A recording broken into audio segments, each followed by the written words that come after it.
জামালপুরের সাবেক প্রতিমন্ত্রী ডক্টর মুরাদের বিরুদ্ধে 2 মামলা। আমরা কোনো দলকে দানব বানাতে সমর্থন করিনি, বলছেন জিএম কাদের। এদিকে তৌফিক ইলাহি চৌধুরী গ্রেফতার। জানাবো শেখ হাসিনার দুর্নীতির মাস্টারমাইন্ড তোফাজ্জল নিশাত। এবং সর্বশেষ জানাবো স্বেচ্ছাসেবক দল নেতাকে হত্যার জেরে হাসপাতালে যুবদল কর্মীকে হত্যা। এতক্ষণ শুনছিলেন সংবাদ শিরোনাম, এবারে বিস্তারিত। তবে তার আগে অনুরোধ থাকবে আমাদের চ্যানেলটি সাবস্ক্রাইব করে বেল আইকনটি ক্লিক করুন। জামালপুরের সাবেক প্রতিমন্ত্রী ডক্টর মুরাদের বিরুদ্ধে 2 মামলা। জামালপুরের সাবেক তথ্য প্রতিমন্ত্রী ডক্টর মুরাদ হাসানের বিরুদ্ধে লাশ গুম ও মানহানির পৃথক 2টি মামলা করা হয়েছে। মানহানির মামলা সূত্রে জানা গেছে, 2021 সালে পানশিয়ানা নামে একটি ইউটিউব চ্যানেলে তৎকালীন তথ্য প্রতিমন্ত্রী ডক্টর মুরাদ হাসান, সাবেক প্রধানমন্ত্রী বেগম খালেদা জিয়া, বিএনপির ভারপ্রাপ্ত চেয়ারম্যান তারেক রহমান ও তার মেয়ে জাইমা রহমানকে নিয়ে কুরুচিপূর্ণ মন্তব্য করেন। এ ধরনের মন্তব্য করায় 10,000 কোটি টাকার অধিক ক্ষতি হয়েছে ও দেশের ভাবমূর্তি ক্ষুণ্ণ হয়েছে বলে মামলায় উল্লেখ করা হয়। মানহানি মামলাটির বাদী বিএনপির কর্মী রুমেল সরকার সরিষাবাড়ী উপজেলার তারাকান্দি চেচিয়াবাধা এলাকায় মৃত ইদ্রিস আলীর ছেলে। এছাড়াও এই মামলায় মহিউদ্দিন হেলাল নামে ওই ইউটিউবারের উপস্থাপককে আসামি করা হয়েছে। উপস্থাপক মহিউদ্দিন হেলাল চট্টগ্রামের পটিয়া পৌরসভার 3 নং ওয়ার্ডের এটিএম আবুল কাশেমের ছেলে। জামালপুরের সরিষাবাড়ী উপজেলার মাসুদ নামে এক ছাত্রদল নেতাকে খুন করে লাশ গুম করার অভিযোগ আরও একটি মামলা করা হয়েছে। ছাত্রদল নেতা মাসুদের বড় ভাই পোগলদিঘা ইউনিয়নের স্থানীয় বিএনপির যুগ্ম সাধারণ সম্পাদক মাজহারুল ইসলাম বাদী এই মামলা করেন। বাদী মাজহারুল ইসলাম একই উপজেলার পোগলদিঘা ইউনিয়নের চরপাড়া এলাকার মৃত আব্দুল হাকিমের ছেলে। মামলা সূত্রে জানা গেছে, 2010 সালের 4 সেপ্টেম্বর সন্ধ্যার দিকে জামালপুর 4 আসনের তৎকালীন সংসদ সদস্য ডক্টর মুরাদ হাসানের নির্দেশে ছাত্রদল নেতা মাসুদ ও আয়ুব আলীকে সরিষাবাড়ী উপজেলার কান্দারপাড়া বাসস্ট্যান্ড থেকে চোখ বেঁধে মারধর করা হয়। পরবর্তীতে চেচিয়াবাধা এলাকায় যমুনা নদীর শাখা নদীতে হত্যার উদ্দেশ্যে মাসুদকে ফেলে দেয় সন্ত্রাসীরা। পরে মাসুদকে আর খুঁজে পাওয়া যায়নি। এই মামলায় ডক্টর মুরাদ হাসান সহ 9 জনের নামে ও নাম পরিচয়হীন 5-6 জনকে আসামি করা হয়েছে। আমরা কোনো দলকে দানব বানাতে সমর্থন করিনি, বলছেন জিএম কাদের। জাতীয় পার্টির চেয়ারম্যান জিএম কাদের বলেছেন, অনেকে বলেন আমরা নাকি আওয়ামী লীগকে দানব বানিয়েছি। আমাদের সমর্থন না পেলে আওয়ামী লীগ দানব হতো না। আমরা বিএনপিকে সমর্থন দিলে বিএনপি দানব হতো না। আওয়ামী লীগ সুযোগ পেয়েছে, দানব হয়েছে। আমরা কোনো দলকে দানব বানাতে সমর্থন করিনি। তিনি বলেন, কোনো দল যদি দানব হয়ে থাকে তাহলে তারা নিজেদের দোষেই দানব হয়েছে। আবার কোনো দল সুযোগ পেলে যে দানব হবে না তা কি বলা যায়? জিএম কাদের বলেন, এখন যারা বড় বড় কথা বলছেন তারা আওয়ামী লীগের আমলে কতজন কথা বলতে পেরেছেন?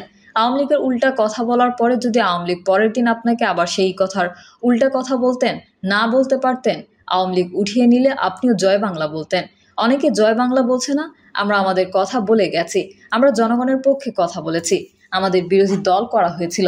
আমরা ইচ্ছামতো সরকারের সমালোচনা করতে পেরেছি। তিনি আরও বলেন, আওয়ামী লীগের পতনে কোনো রাজনৈতিক দলের কৃতিত্ব নেই। অনেক দল তো নির্বাচন বন্ধ করতে পেরেছিল। অনেক দল নির্বাচনে আসতে চেয়েছিল, কিন্তু সরকারই তাদের নামে বিভিন্ন মামলা দিয়ে নির্বাচন থেকে দূরে রেখেছিল। নির্বাচনের জন্য আওয়ামী লীগের পতন হয়নি। আওয়ামী লীগের পতন হয়েছে তাদের দুর্নীতি ও দুঃশাসনের জন্য। ছাত্র জনতার আন্দোলনে আওয়ামী লীগের পতন হয়েছে। এই কৃতিত্ব ছাত্র জনতার। জিএম কাদের বলেন, জাতীয় পার্টিকে আওয়ামী লীগ জোর করে নির্বাচনে নিয়েছে। এতে জাতীয় পার্টি মারাত্মকভাবে ক্ষতিগ্রস্ত হয়েছে। আমি কি মন্ত্রী হতে নির্বাচনে গিয়েছি? আমি তো 2008 সালে মন্ত্রী ছিলাম। তখনকার প্রধানমন্ত্রীর সঙ্গে মতবিরোধের কারণে পদত্যাগ করেছিলাম। আমি কখনো মন্ত্রিত্বের জন্য রাজনীতি করি না। 2014 সালে নির্বাচন জাতীয় পার্টি বর্জন করেছিল। 300 আসনের মধ্যে আমি সহ 270 জনের প্রার্থিতা প্রত্যাহার করা হয়েছিল। 2014 সালে নির্বাচনে যায়নি এবং সংসদেও যায়নি। তখন আওয়ামী লীগ আমাকে মন্ত্রিত্ব দিতে চেয়েছিল। আমি রাজি হইনি। আমরা জনগণের কোনো ক্ষতি করিনি, ক্ষতি চাইওনি। জনগণের উপকার করতে চেষ্টা করেছি। 2014 সালে যখন আমরা নির্বাচনে না যাওয়ার সিদ্ধান্ত নিয়েছি, তখন আরেকটা গ্রুপ বানিয়ে তাদের লাঙ্গল মার্কা দিয়ে নির্বাচনে নেওয়ার ব্যবস্থা করেছিল সরকার। আমি বিশ্বাস করিনি, তাই 2014 সালে নির্বাচনে আমরা 270 জন প্রার্থী নির্বাচন বর্জন করেছিলাম। 2024 সালে নির্বাচনও আমাদের বর্জন করতে চেয়েছিলাম। আমাদের বাধ্য করা হয় নির্বাচনে যেতে, এটা সবাই জানে। 17 ডিসেম্বর ছিল প্রার্থিতা প্রত্যাহারের শেষ দিন। আমরা সংবাদ সম্মেলন করে নির্বাচন বর্জন করতে চেয়েছিলাম, কিন্তু বিভিন্ন বাহিনী ও সংস্থার লোকজন আমাদের অফিস ঘেরাও করে রাখে। আমাদের সংবাদ সম্মেলন করে নির্বাচন বর্জন করতে দেয়নি। জোর করে নির্বাচনে নেওয়ার কারণে আমাদের রাজনীতি ক্ষতিগ্রস্ত হয়েছে। আমরা জনগণের প্রত্যাশা অনুযায়ী নির্বাচন বর্জন করতে পারিনি। আওয়ামী লীগের পতন না হলে আমাদের দল বিলীন হয়ে যেত। তাদের পতন না হলে কোনো দলই বাংলাদেশে থাকতো না, শুধু আওয়ামী লীগ থাকতো।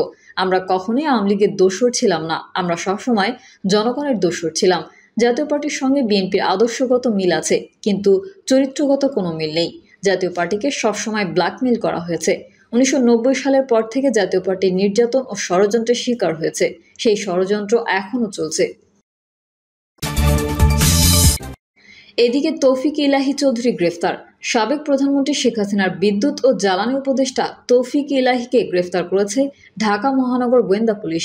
মঙ্গলবার রাতে তাকে গুলশান থেকে গ্রেফতার করে ডিবির একটি টিম। ডিএমপির অতিরিক্ত পুলিশ কমিশনার রেজাউল করিম মল্লিক বিষয়টি সাংবাদিকদের নিশ্চিত করেন।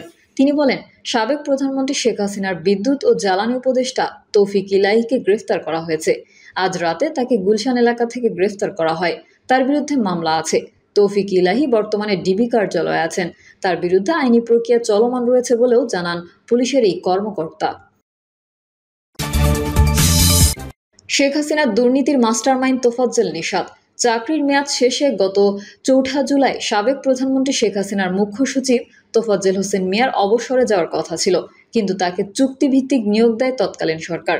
পরে শেখ হাসিনা সরকারের পতনের পর 7 আগস্ট প্রধানমন্ত্রীর মুখ্য সচিব মোহাম্মদ তোফাজ্জল হোসেন মিয়ার নিয়োগ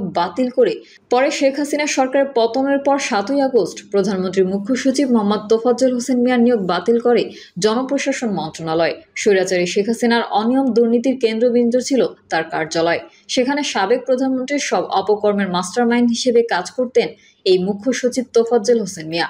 তাকে সঙ্গ দিতেন কাজী নিশাত রসুল। তিনি সাবেক প্রধানমন্ত্রীর সহকারী একান্ত সচিব। শত শত কোটি টাকার বিনিময়ে প্রশাসনের নিয়োগ ও বদলি বাণিজ্য নিয়ন্ত্রণ করতেন এই দুজন। বিশ্বস্ত সূত্রে জানা যায়, তোফাজ্জল হোসেন মিয়া ও কাজী নিশাত রসুল জনগণের সেবক না হয়ে ওঠেন স্বৈরাচারী শেখ হাসিনার একান্ত অনুগত খাদেম। তার বিনিময়ে তারা পেয়েছেন একের পর এক পদোন্নতি। শেখ হাসিনার ডান হাত হয়ে অকল্পনীয় দুর্নীতি করেছেন তারা। চটুকারিতার বদৌলতে প্রধানমন্ত্রীর মুখ্য সচিব ও একান্ত সচিবের পদ বাগিয়ে নেয়। এখনও কাজ করছেন শেখ হাসিনার অবৈধ অর্থের অঘোষিত খানজাজি হিসেবে। বলছি সাবেক প্রধানমন্ত্রীর মুখ্য সচিব তোফাজ্জল হোসেন মিয়া ও প্রধানমন্ত্রী কার্যালয়ের এপিএস কাজী নিশাত রাসুলের কথা। সাবেক প্রধানমন্ত্রী শেখ হাসিনার অবৈধ নিয়োগ বাণিজ্যের মূল হোতা তোফাজ্জল হোসেন ও কাজী নিশাত। মূলত অবৈধ প্রশাসনিক সিন্ডিকেট পরিচালনা হতো তাদের মাধ্যমে। শুধু তাই নয়, বদলি বাণিজ্য থেকে শুরু করে প্রশাসনিক ক্যাডার পদে নিয়োগ, প্রশাসনের উচ্চ পদে শত শত কোটি টাকার ঘুষের মাধ্যমে বদলি, এই দুই মাস্টারমাইন্ডের হাত হয়ে সাবেক প্রধানমন্ত্রীর কাছে আসত। সেই ঘুষের হিসাব প্রধানমন্ত্রীর কাছে পৌঁছে দিতেন সিন্ডিকেটের এই দুই হোতা। বিশ্বস্ত সূত্রে জানা যায়, শেখ হাসিনা দেশ ছেড়ে পালানোর পর বিপুল পরিমাণ অবৈধ নগদ অর্থ দেশে রেখে যান, যা বহাল তবিয়তে ভোগ করছেন সাবেক মুখ্য সচিব তোফাজ্জল হোসেন মিয়া ও প্রধানমন্ত্রী কার্যালয়ের এপিএস কাজী নিশাত রসুল। সারা দেশে শক্ত প্রশাসনিক সিন্ডিকেট তৈরি করে সরকারের সকল সংস্থাকে নিয়ন্ত্রণ করত তারা। এপিএস কাজী নিশাত তার স্বামী শহীদুল ইসলামকে শেখ হাসিনার যোগ সাজেশে ঢাকা জেলা প্রশাসকের পদ পাইয়ে দেন বলে অভিযোগ রয়েছে। এছাড়া দুর্নীতি দমন কমিশনে তাদের সিন্ডিকেটের প্রশাসনিক ক্যাডার নিয়োগের মাধ্যমে অনেক দুর্নীতির ধামাচাপা দেওয়া হতো বলে সূত্রে জানা গেছে। শেখ হাসিনা দেশ থেকে পালানোর পর এক এক করে বের হতে থাকে সব থলের বিড়াল। বের হয়ে সারা দেশে বহাল তবিয়তে থাকা প্রশাসনিক 40 ক্যাডারের অপরাধ কার্যক্রম। পতিত স্বৈরাচারী শেখ হাসিনা সরকারের দোসর বেশিরভাগই বহাল তবিয়তে বসে থাকায় সাধারণ কর্মকর্তা কর্মচারীদের মধ্যে চরম ক্ষোভ ও অসন্তোষ প্রকাশ করতে থাকে। এরপর থেকেই দেশের প্রায় সব প্রতিষ্ঠানে শুরু হয় বদলি অপসারণ। কিন্তু ঘুরে ফিরে আওয়ামী লীগের আস্থাভাজন অনেককেই বিভিন্ন মন্ত্রণালয়ে কর্মকর্তার দায়িত্ব দেওয়া হচ্ছে। স্বেচ্ছাসেবক দলনেতাকে হত্যার জেরে হাসপাতালে যুবদল কর্মীকে হত্যা। বগুড়ায় সদর উপজেলা স্বেচ্ছাসেবক দলের আহ্বায়ক মিজানুর রহমান মিজান ও প্রতিপক্ষের যুবদল কর্মী সানোয়ার হোসেন লেদো হত্যাকাণ্ডের ঘটনায় এলাকায় থমথমে পরিস্থিতি বিরাজ করছে। মঙ্গলবার বিকাল পর্যন্ত এই জোড়া খুনের ঘটনায় মামলা হয়নি। আধিপত্য বিস্তার ও পূর্ববিরোধের জের ধরে সোমবার রাতে সদর উপজেলার গোকুল বাজার এলাকায় মিজানকে কুপিয়ে এবং শহীদ জিয়াউর রহমান মেডিকেল কলেজ হাসপাতালের জরুরি বিভাগে লেদোকে পিটিয়ে হত্যা করা হয়। পুলিশ ও এলাকাবাসী জানান, নিহত মিজানুর রহমান মিজান বগুড়া সদরের গোকুল উত্তরপাড়ার আফসার আলী সাকিদারের ছেলে। তিনি অস্ত্রসহ বেশ কয়েকটি মামলার আসামি ছিলেন। গত 2018 সালের 23শে ফেব্রুয়ারি এলাকায় আধিপত্য বিস্তারের জেলে গোকুল বাজার এলাকায় মিজানের সহযোগী স্বেচ্ছাসেবক দলের যুগ্ম আহ্বায়ক সনি সরকারকে হত্যা করা হয়। প্রিয় দর্শক, এই ছিল এখনকার সর্বশেষ সংবাদ।